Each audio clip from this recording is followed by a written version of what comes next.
Si Palangga, wala na. Gising na Palangga.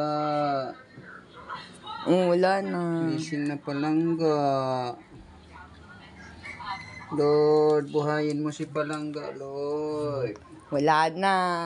Bili na lang tayo ng bago ulit niyan. Buhayin mo si Pagka meron Palangga.